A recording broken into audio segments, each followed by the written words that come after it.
Este taller está dirigido al personal de servicios generales de la Facultad de Odontología de la Universidad Nacional de Córdoba. Quien les habla, la farmacéutica Gabriela Scatena, abordará junto a ustedes temas como el de bioseguridad, conceptos generales, desinfección y algunos riesgos que se pueden identificar en la actividad laboral. Por eso, el objetivo de este taller es que ustedes actualicen y reafirmen algunos conceptos referidos a la bioseguridad, sean capaces de identificar riesgos a los que están expuestos en su actividad laboral y conozcan y desarrollen estrategias bioseguras para su trabajo diario. Bien, la odontología se encuentra dentro de las ciencias de la salud junto a medicina, enfermería, farmacia, bioquímica, en fin, y otras ciencias de esta área. Por ello, la atención odontológica implica el manejo de fluidos biológicos como sangre y saliva. Esto conlleva a un riesgo biológico. ¿Cuál es ese riesgo? El de que se generen infecciones cruzadas. Cuando hablamos de infecciones cruzadas hacemos referencia a infecciones que se pueden transmitir del profesional a los pacientes, de los pacientes al profesional, entre el equipo humano de trabajo en este gabinete odontológico, entre el equipo y la comunidad o los pacientes y la comunidad en general. Por ello, el gabinete odontológico, también conocido como consultorio, es fundamental su higiene, su asepsia. En especial la unidad odontológica podemos considerarlo un verdadero fómite, es decir, un elemento o una superficie inanimada capaz de transmitir microorganismos. Por ello, la aplicación de las normas de bioseguridad y todo su desarrollo que implica la limpieza, desinfección y la esterilización de esa área de trabajo es fundamental para lograr un ambiente aséptico y bioseguro.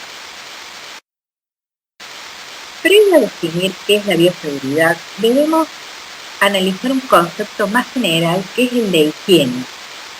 Es el origen de la palabra es francés y este término hace referencia a la limpieza y el aseo, especialmente del cuerpo, de las viviendas, de los lugares públicos, de nuestros lugares de trabajo. Y se refiere en particular a los cuidados que se deben tener en las distintas prácticas utilizadas para conservar la salud y prevenir enfermedades. Antes de definir la palabra bioseguridad, es importante que analicemos la etimología de esta palabra. El prefijo bio, que significa vida, nos está diciendo que la bioseguridad engloba o abarca todo aquello que nos dé seguridad de la vida o que permita asegurar la vida. Ahora sí vamos a definir entonces qué es la bioseguridad. Podemos observar que se define como un conjunto de normas encaminadas a lograr actitudes y conductas. ¿Para qué? Para disminuir el riesgo de accidentes que pueden darse por un contacto de agentes potencialmente nocivos, ya sean agentes químicos, biológicos, físicos o elementos radioactivos. Esas normas son diseñadas para la protección del hombre, la comunidad y el medio ambiente. Esta no es la única definición, pero entre la gente del equipo de bioseguridad analizamos y es una de las más abarcativas. Como recién dijimos, la bioseguridad implica la aplicación de un conjunto de normas. Por eso está bueno saber y definir qué son las normas. Como vemos aquí en la definición, dice que son reglas que se establecen con un propósito de regular comportamientos y así procurar y mantener un orden. Las normas nos permiten la adquisición de hábitos y los hábitos son las rutinas en acción. Dijimos recién que para aplicar las normas debíamos generar hábitos. Entonces, veamos qué es un hábito. Como nos dice aquí, es el resultado de una acción que se repite frecuentemente de manera inconstante. Uno tiene el hábito normalmente de levantarse, ir al baño, lavarse la cara, lavarse las manos, lavarse los dientes, en fin, a la hora de comer. Uno desde niño nos vienen diciendo distintas actitudes o comportamientos que tenemos que tener, y eso hace referencia al hábito. Como vemos aquí, para lograr el hábito se deben conjugar 3 cosas por lo menos. El deseo, es decir, tener las ganas de generar ese hábito. Luego, estar motivados, como se dice. Luego es importante conocer qué hacer y por qué debo generar ese hábito nuevo en mí. Tener la teoría, y que a eso estamos apuntando con estos talleres. Luego debemos adquirir la práctica, o sea, la ductilidad, la capacidad de generar, de hacer el hábito. O sea, yo puedo conocer mucho un hábito, pero no tener la habilidad para hacerlo. Entonces, la conjunción del deseo, del saber y de la práctica nos permite la adquisición del hábito. Normalmente dicen que uno debe repetir no menos de 21 días un comportamiento o ese hábito para poder adquirirlo verdaderamente.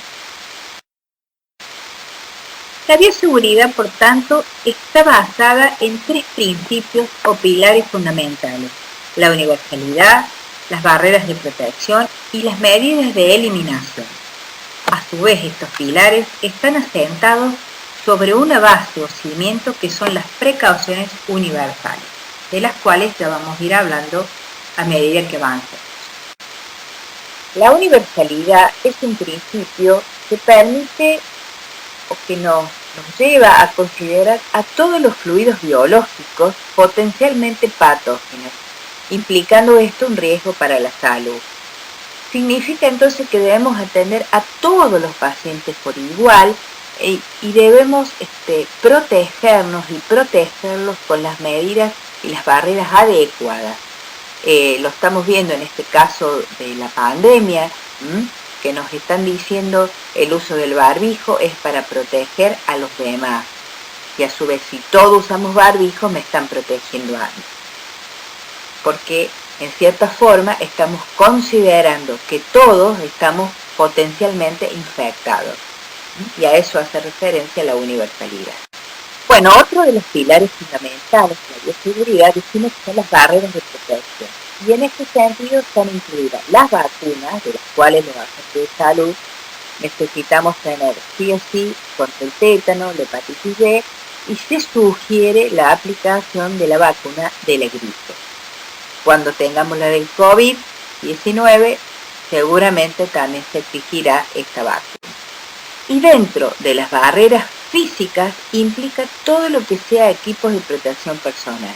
Y ustedes en su área de trabajo tendrán que exigir los delantales, las cofias, los guantes de protección adecuados, las gafas en el caso que puedan manipular aerosoles o sustancias, situaciones que puedan implicar la infección o el contagio a través de la mucosa ocular.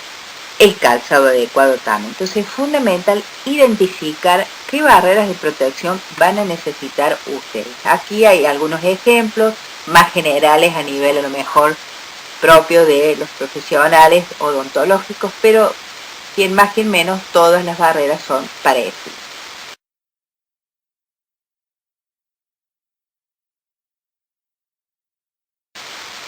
Por último, dijimos que otra de los pilares de la bioseguridad era la eliminación del material contaminado.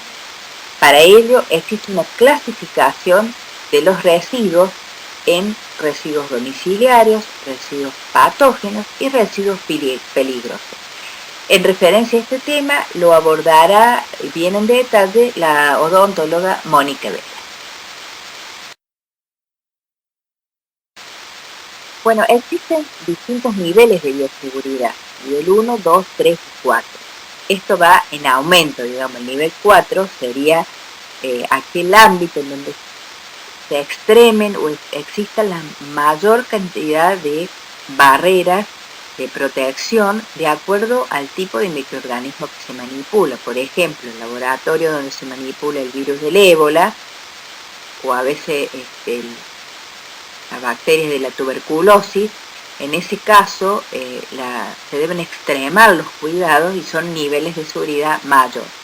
Para el gabinete odontológico se lo clasificó dentro del nivel de bioseguridad 2, que implica el manejo que pueden estar presentes microorganismos que causan un riesgo individual moderado y comunitario bajo. Es decir, se manipulan en general microorganismos que no son de tan alto riesgo. Pero bueno, esta es una clasificación realizada por el CDC en el 2003, que es el Centro de Infecciones de Estados Unidos, y todo esto en realidad lo que nos permite saber es cómo debemos comportarnos en ese ámbito de trabajo. Por ejemplo, para el caso del gabinete, que es un nivel 2, debe haber un acceso restringido de las personas a ese lugar, o sea, no cualquiera puede entrar. Debemos saber manipular los cortos punzantes, los aerosoles. Se deben tener la protección o el equipo de protección adecuado. Eso nos está indicando este nivel de bioseguridad.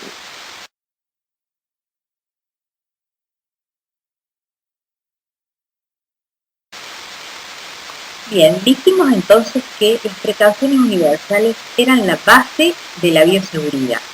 ¿Cuáles son estas precauciones? Lavado riguroso de manos, y hoy más que nunca, frente a esta pandemia del COVID-19, vemos la importancia del lavado de manos. El uso de barreras de protección individuales, como estuvimos viendo, todo el equipo de protección personal. El manejo adecuado de los procedimientos de desinfección y esterilización para los distintos instrumentales y ambientes según corresponda.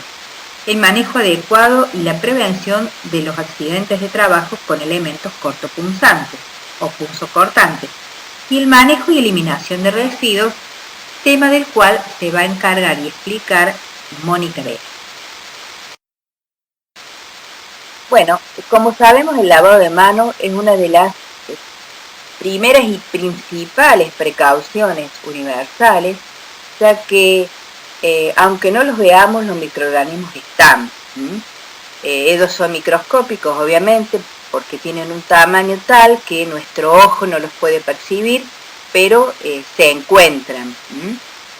Por ello es fundamental el lavado de mano con agua y jabón, es lo ideal, para quitar la suciedad visible y la no visible, digamos. Pero en situaciones en donde no tenemos acceso a ese lavado de mano con agua y jabón, podemos hacer la aplicación de la solución hidroalcohólica, ya sea líquida o en gel de alcohol al 70%, siguiendo en ambos casos el protocolo que todos conocemos de los pasos, detenerse aproximadamente de 30 a 40 segundos. Como sabemos, primero frotar las palmas, luego frotar una mano sobre la otra, hacer el pliegue entre los dedos, esa zona entre los dedos, también insistir con el frotarse allí, el dedo gordo o pulgar, y luego también el lavado a nivel de las muñecas y el antebrazo en muchos casos. Entonces es fundamental e indispensable, previo a iniciar la actividad laboral y al terminar la actividad laboral y una vez descartados los guantes, lavarnos las manos. Como vimos entonces, la bioseguridad está asentada en las precauciones universales. Estas implican el cumplimiento de protocolos de limpieza, asepsia, desinfección y esterilización, constituyéndose así en estrategias básicas sobre las que descansa la prevención de infecciones a nivel hospitalario, consultorios y laboratorios. Estas definiciones de limpieza, asepsia, desinfección y esterilización las van a ver en la diapositiva a continuación. Y es importante que ustedes las analicen y puedan relacionarlas con su ámbito laboral. Bueno, acá podemos observar 4 definiciones que dijimos que eran las estrategias básicas para evitar infecciones y que son la limpieza de los distintos ambientes y que hace referencia a distintos actos y el efecto de limpiar para quitar la suciedad visible. Luego la desinfección, que es un proceso por el cual se destruyen agentes infecciosos o patógenos que estén sobre objetos inanimados mediante el uso de sustancias desinfectantes que son distintos compuestos químicos. La asepsia que se da en los ambientes en general o en la zona o el llamado campo de trabajo y es impedir el acceso de determinados microorganismos a ese campo de trabajo.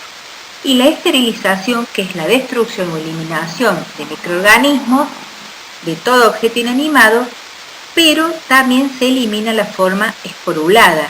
¿A qué se refiere esto? Las esporas son una forma latente de vida que tienen los microorganismos, especialmente las bacterias y los hongos. Y ellas, cuando encuentran el momento propicio, los nutrientes, el grado de humedad, de oxígeno suficiente para reproducirse, lo hacen. Y con la desinfección esto no se puede garantizar, si se logra con la esterilización. Bien, otra de las precauciones universales habíamos visto que era aplicar protocolos de desinfección y esterilización según corresponda. En el caso de ustedes van a trabajar con algunos desinfectantes, por lo tanto es importante reconocer qué es la desinfección. Es un proceso que puede ser físico o químico, capaz de eliminar todos los microorganismos excepto las esporas bacterianas, que ya vimos en la diapo anterior de qué se trataba esto. Estos microorganismos se van a encontrar siempre en objetos inanimados. El proceso físico, por ejemplo, puede ser la ebullición, es una manera de desinfectar cuando hacemos ebullir agua, por ejemplo. Otra sería la pasteurización de la leche. En fin, hay distintos procesos físicos que también generan eliminación de microorganismos. Vamos a ver nosotros la parte de agentes químicos, que son a través de los desinfectantes. Los más comunes y usados son el alcohol al 70%, volumen en volumen, hipoclorito de sodio 0,5 o 1%, volumen en volumen. Y en este caso lo que estamos hablando es de una parte de ese compuesto por cada 100 mililitros de solución. ¿Cómo preparamos estos?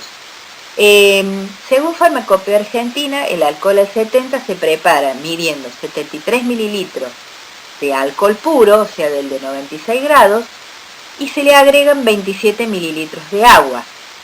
Comúnmente, como no es tan fácil tener un material graduado como puede ser una probeta, uno puede tomar algún recipiente que sea y usar siempre el mismo, por ejemplo un pequeño vaso, una tapita, en fin, y de esa manera hacer 7 partes de alcohol y 3 partes de agua.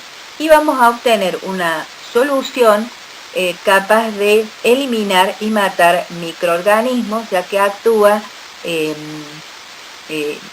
eliminando o alterando, diríamos, las proteínas de parte de esas células que tienen los microorganismos, actúa a nivel de lo que se llama la membrana plástica.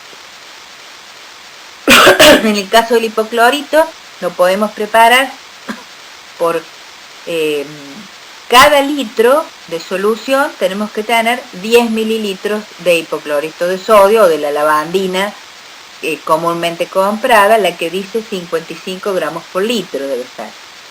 Y si vamos a preparar un balde que tiene 10 litros, habrá que agregarle 100 mililitros de solución y bueno, habrá que una vez encontrar un recipiente que tenga esa capacidad para luego usarlo y agilizar el protocolo, no estar midiendo siempre exactamente los 100 mililitros. Bueno, en referencia a esto va a hablar Graciela Castillo en los protocolos de limpieza.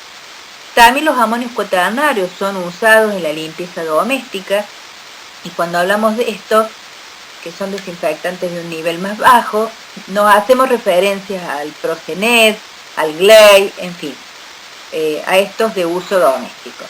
El monopersulfato es un desinfectante bastante usado a nivel hospitalario, pero tiene la contra de que es un polvo y muchas veces deja un residuo blanquecino sobre la superficie, por eso no siempre es requerido. Glutaraldehído al 2% y ortostaldehído al 0,5% fueron usados mucho tiempo en la odontología para la desinfección instrumental. Hoy se usan en general para todo aquello que sea termosensible y no se puede esterilizar en estufa o autoclave. Bien, existen distintos niveles de desinfección.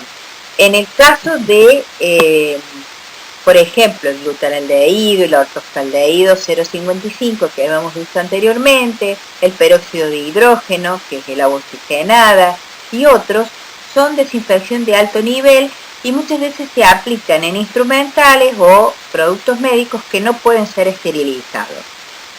Luego pasamos a la desinfección o el nivel de desinfección intermedio, en donde aparecen los compuestos clorados, como el hipoclorito de sodio, la lavandina comúnmente llamada, o otros compuestos sales de dicloroactivo. Bien, el alcohol yodado, la iodopovidona. En general, estos van a actuar como desinfectantes de superficie.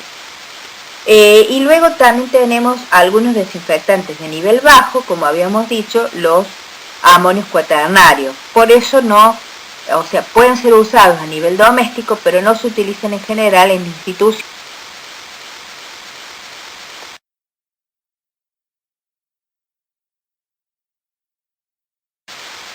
Bueno, antes de analizar esta diapo, quiero que vean la anterior, cuando hablamos de desinfectante ideal, que ahí les he dejado las características de un desinfectante ideal, justamente, pero que es muy difícil encontrar una sustancia química capaz de cumplir todos esos requisitos.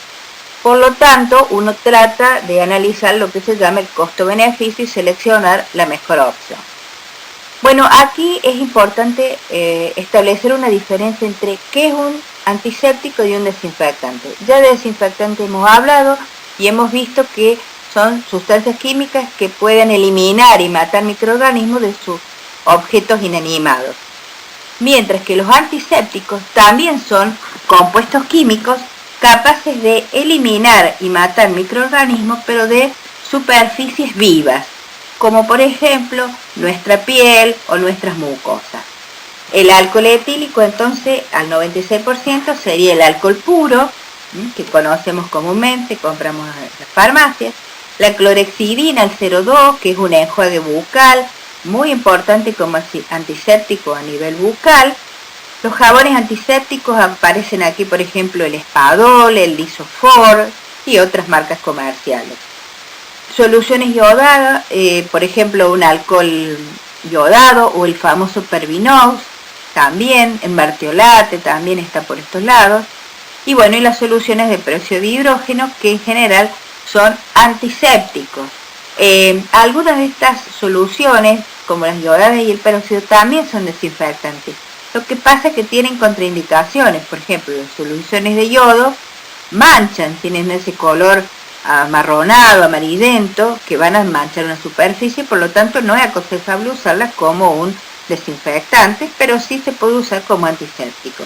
Lo mismo el peróxido de hidrógeno, el agua oxigenada, es muy oxidante, muy agresivo para los materiales como los plásticos o los metales, por eso en general su uso como desinfectante está descartado. Bien, como habíamos visto en la definición de bioseguridad, que era un conjunto de normas que debemos aplicar para disminuir el riesgo de que existan accidentes o enfermedades. En virtud de eso vamos a ver algunos riesgos frecuentes en el área de la odontología. Pero también es importante saber y entender qué es un riesgo. Y se puede definir como que es la combinación entre la probabilidad de que exista un evento adverso y la magnitud de las consecuencias de ese evento. Por lo tanto, frente al riesgo, puede haber dos situaciones.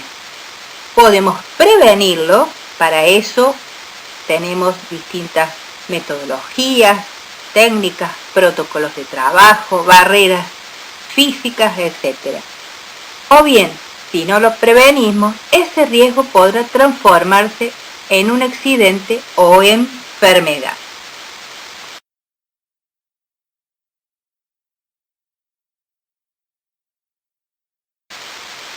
Dijimos entonces que frente a la falta de prevención, pueden ocurrir accidentes de trabajo o enfermedades laborales referidas a la profesión que uno ejerza. En cuanto a los accidentes, vamos a ver que hay tres situaciones diferentes: la condición peligrosa, los actos inseguros y los factores del trabajo. Cuando hablamos de condición peligrosa, estamos haciendo referencia o es imputable a una máquina, a una herramienta, a un equipo, a algo que vaya a producir un accidente. Como se ve en la imagen, por ejemplo, tener una zapatilla con muchos enchufes y cables que puedan estar alrededor nuestro y que uno pueda engancharse, tropezarse y caer, genera una condición peligrosa. Lo mismo si tenemos un piso donde tenemos una baldosa floja, sería otro ejemplo. Por otro lado, hablamos de acto inseguro cuando esto es imputable al trabajador, es decir, la persona es la que genera el riesgo de que ocurra un incidente. En el caso de un profesional odontólogo, si hiciera una maniobra o una extracción sin un guante, que es una barrera física, estaría él cometiendo un acto inseguro. Hoy, frente a esta pandemia, si no cumplimos con los protocolos de limpieza y desinfección suficientes y necesarios, estaremos corriendo el riesgo de infectarnos de este nuevo virus. Los accidentes referidos a factores de trabajo tienen que ver o está asociado con cuestiones relacionadas a nuestro ambiente de trabajo, a los procesos, a los protocolos. Entonces es importante a la hora de trabajar cuidar el orden, trabajar de manera ordenada, siguiendo los protocolos, que eso es lo que uno apunta, a que cada uno en nuestro ámbito laboral realicemos, establezcamos protocolos bioseguros para que, siguiendo ese lineamiento, no tengamos problemas ni corramos ningún riesgo. Por supuesto que también el ambiente de trabajo en cuanto a las relaciones personales es fundamental, la capacidad de tener empatía con el compañero de trabajo, de no traer los problemas de la casa al trabajo, lo mismo que de llevarlos del trabajo a la casa. En fin, todo eso puede generar un ambiente muy ameno o muy desagradable del ámbito laboral. Y esto también puede conllevar a un riesgo porque a veces uno está muy estresado y desatento en algunos casos. Por lo que vemos, es fundamental gestionar el riesgo. Para eso debemos identificarlo, reconocer cuál es el riesgo al que estamos expuestos. Una vez reconocido, debemos evaluarlo, analizar y establecer estrategias para ver si podemos evitarlo, minimizarlo, transferirlo. De esta manera vamos a estar ejecutando acciones para poder controlar esos riesgos y de esa manera evitar accidentes o enfermedades.